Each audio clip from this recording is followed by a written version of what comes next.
All right, ladies and gents, here we'll pick up with the second section in this chapter, looking at how we actually create these nervous impulses. Now, when I look at stuff like this and try to make sense of it, the first thing I do is always look at the pictures to see what we have going on. So we notice we have an environment outside the cell and an environment inside the cell being the neuron. We have sodium, and then the little diamonds are potassium. Well, we notice that outside, shoot a lot more of those little spheres here, so a lot more sodium ions outside the cell. And if we look inside the cell, significantly more potassium. So we notice that there is a difference in the relative concentrations of these ions. Again, more sodium outside, more potassium inside.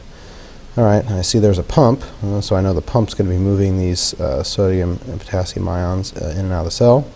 And let's see, I also notice that we have some channels for potassium and sodium, and that the potassium channels have potassium leak out, and the sodium channels have sodium move into the cell. Now, a couple things to note here. First of all, the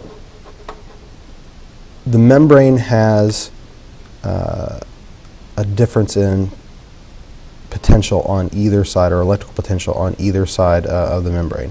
Inside, it is relatively negative. Now, it's due for a handful of factors, or due to a handful of factors. One is the fact that there are large negatively charged molecules inside the cell, like big proteins and of course DNA. Each of the phosphate groups has its own negative charge in the sugar phosphate backbone. So there you have billions of negative charges just within the nucleus. So within cells you have environments that are relatively negative. Additionally, at rest, a neuron has some of its potassium channels open, and that allows potassium to leak out. Well, if you can imagine, if you have potassium moving out with its positive charge, well, what that means is it's going to be relatively negative inside the cell and relatively positive outside the cell, because we have these potassium ions moving out. At the same time, you have this pump working. Now, this pump moves potassium and sodium ions across the membrane, but it doesn't do so at an equal rate.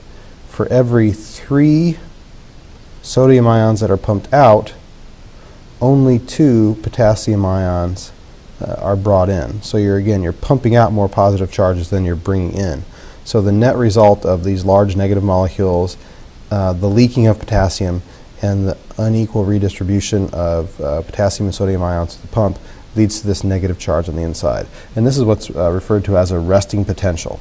So again, when it's not firing, when it's not active in terms of information processing, a neuron has a negative charge on the inside and a positive charge on the outside. And the way I remember that is I just think of a neuron putting on a show. On the outside it's all positive and happy, but on the inside it's secretly negative. Oh, that's an upside down face. On the inside it's secretly negative. Okay? So the tears of a clown can be witnessed even at the cellular level. All right. So some of the stuff we've already talked about. Again, at the resting potential, potassium ion concentration is greater inside the cell, and sodium concentration is greater outside the cell. The pump, again, it moves out. Let's see, I'll start at 1 here. It takes 3 sodium ions and delivers 3 outside the cell, and then it will bring 2 potassium ions in. And as a result of this, we can have this negative charge inside the cell and the positive charge outside the cell. Now, what this does is create an electrochemical gradient, and we know gradients have the potential to do work. Okay, so creating this gradient gives energy that can cause work to be done. Let's see, we got some blah blah here. Okay, yes, if we open the channels, we're going to change the plasma membrane to having electrical energy rather than this chemical energy that we put into the gradient. Let's see, again, at rest, some of the potassium channels are going to be open, so there's a steady leak of potassium out. So again, it causes the potassium to be, it causes the cells to be more negative inside because we're leaking potassium. And there's not really much open, or there are no channels open for the sodium ions to pass through. So the sodium is kept outside, but we get this leakage of potassium out. Additionally, you have those large molecules, the proteins, the DNA, that kind of stuff, that will contribute to the negative charge. All right. Again, this seems pretty redundant here, but we see that we have negative inside, positive outside, and it's due to the distribution of those ions. Okay. Let's see. We'll make other points later here. All right. Well, shoot. That's all we've got for that section. We'll take a look at the next section that looks at the production of these action potentials here in just a short while.